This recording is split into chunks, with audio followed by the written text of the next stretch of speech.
పేదల జీవితాల్లో శాశ్వతంగా వెలుగులు తీసుకొస్తామన్నారు ఏపీ సీఎం చంద్రబాబు. అర్హులైన ప్రతి ఒక్కరికి సంక్షేమ పథకాలు అందాలన్నారు. తాను బటన్ నొక్కే వ్యక్తిని కాదని, ప్రజల్లో ఉండే వ్యక్తిని అని స్పష్టం చేశారు.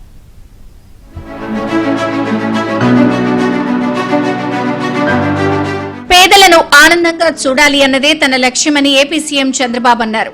నెల్లూరు జిల్లా పున్నపువారిపాలెంలో నిర్వహించిన ప్రజావేదిక సభలో ఆయన పాల్గొన్నారు. రాష్ట్రంలో 62.20 లక్షల మందికి పెన్షన్లు ఇస్తున్నామని, ఇందుకోసం ఏటా 33,000 కోట్లు ఖర్చు పెడుతున్నామని చెప్పారు. తాను బటన్ నొక్కే వ్యక్తిని కాదని, ప్రజల్లో ఉండే వ్యక్తిని అని స్పష్టం చేశారు. ప్రతి సంవత్సరం 33,000 కోట్ల రూపాయలు ఖర్చు పెడుతున్నాం. 1,000 రూపాయలు పెంచుతున్నాను. ఇంకా అర్హులుంటే అందరికీ మీరు చూస్తే 4,000, 6,000 దివ్యాంగులకి, 10,000, 15,000 పింఛన్లు ఇచ్చే ఏకైక ప్రభుత్వం ప్రపంచంలో ఒక ఆంధ్రప్రదేశ్ ప్రభుత్వమే. ఒకరిద్దరికి కాదు, 62,20,000 మందికి ఇస్తున్నాం. నెలకు 2,712 కోట్లు ఇస్తున్నాం. ఏపీ పునర్నిర్మాణానికి తాను డిప్యూటీ సీఎం పవన్ కలిసి ముందుకొచ్చామని చంద్రబాబు తెలిపారు. సుపరిపాలనకు నాంది పలికామని, ఏ ఆఫీస్కు వెళ్లకుండా మనమిత్ర యాప్ తెచ్చామన్నారు.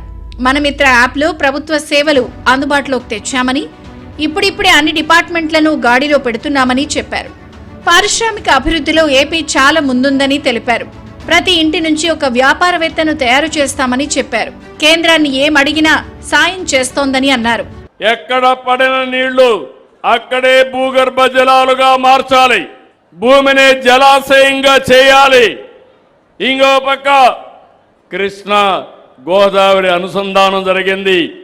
భవిష్యత్తులో ఈరోజు ఈ రాష్ట్రంలో ఉండే అన్ని నదుల అనుసంధానం జరుగుతుంది.